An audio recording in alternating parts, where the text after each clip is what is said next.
Chembur BJP के नगर सेवक महादेव शिवगण द्वारा देश के 78वें स्वतंत्रता दिवस पर बीजेपी ऑफिस कार्यालय के बाहर ही स्वतंत्रता दिवस मनाया गया। आइए देखते हैं इसकी कुछ झलकियां। शुभेच्छा देतो। आपण पत्रकारांनाही खूप खूप शुभेच्छा देतो। आज आपण या ठिकाणी भारताचा स्वातंत्र्य दिन मोठ्या उत्साहात साजरा करतोय पूर्ण भारतवर्षात। आमच्या भारतीय जनता पार्टी चेंबूर विधानसभेच्या कार्यालयातही मोठ्या उत्साहात आज तो साजरा करण्यात आला। या ठिकाणी आपण स्वतंत्र झाल्यानंतर 75 वर्ष आपण आपल्या मर्जीप्रमाणे स्वातंत्र्यानंतर आपण आपल्या इच्छेप्रमाणे जगू शकतो, वागू शकतो, विचार करू शकतो। याचं सगळ्यात श्रेय ज्यांनी आपल्याला हे स्वातंत्र्य मिळवून स्वतःच्या आयुष्याची आहुती दिली, बलिदान दिलं, अशा सर्व सैनिकांना, अशा सर्व बलिदान देणाऱ्या सर्व भारतीयांना श्रद्धांजली असल्या दिवशी वाहतो। आम्ही त्यांचं स्मरण करतो आणि आम्हाला हे स्वातंत्र्य मिळवून दिलं त्याचे आभार व्यक्त करतो। यानंतर भारतीय जनतेचे एक कर्तव्य आहे की त्यांनी दिलेलं स्वातंत्र्य अबाधित राखणं आणि त्यानुसार आपली वाटचाल करणं, त्याचं या भारताचं नाव जगभरात रोशन करण्यासाठी प्रयत्न करणं।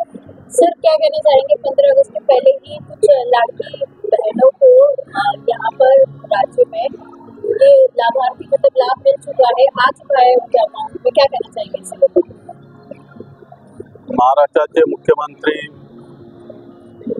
एकनाथजी शिंदे, उपमुख्यमंत्री आमचे नेते देवेंद्रजी फडणवीस, अजितदादा पवार यांनी महाराष्ट्रातील आपल्या बहिणींसाठी एक अनोखी भेट दिली।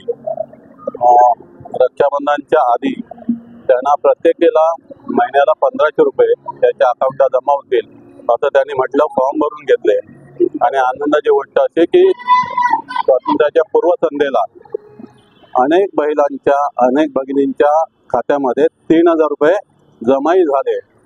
आश्वासन पूर्ती ज्याला म्हणतात ना, ही या महाराष्ट्र शासनाने दाखवून दिली। अनेक विरोधक विरोध करतात, टीका टिप्पणी करतात, पण निर्णय क्षमता नसल्यामुळं त्यांना निर्णय घेता आले नाहीत आणि ज्यांनी निर्णय घेतलेत त्यांना असं वाटतं की या सरकारने निर्णय घेतलेत, चांगलं काम करतात, लोकांची सहानुभूती मिळते, भगिनींची सहानुभूती मिळते, त्यामुळे त्यांच्या पायाखालची वाळू सरकले आणि त्यामुळे ते त्यावर टीका टिप्पणी करतात आणि काही लोक कोर्टातही जात आहेत। पण कोर्टाने फटकारलंय की हे सगळं देण्याचा अधिकार महाराष्ट्र शासनाला आहे, मुख्यमंत्र्यांना आहे आणि त्यांनी जर ते दिलंय तर त्याला आम्ही थांबवू शकत नाही, त्याचे इम्प्लिमेंटेशन करतो। आजच्या स्वातंत्र्य दिनाच्या सर्व भारतीयांना, सर्व जनतेला हार्दिक शुभेच्छा।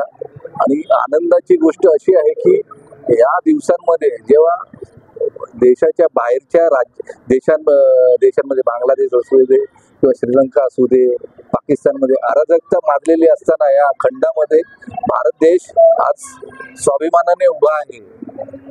जिथे ज्या देशामध्ये ज्यांनी स्वातंत्र्य मिळवून दिलं त्या शेख मुजीबचा पुतळा तोडतात तो देश आणि आज आपला भारत देश आणि त्यांची पंतप्रधान आपल्या देशामध्ये रक्षणासाठी म्हणजे स्वतःच्या सुरक्षेसाठी येते आणि आपण त्याला संरक्षण देतो। यात किती मोठी म्हणजे भारताची भूमिका आहे। नक्कीच आपल्याला याचा अभिमान वाटला पाहिजे की आपण भारतासारख्या देशामध्ये एकदम स्वतंत्र लाईफ जगतोय।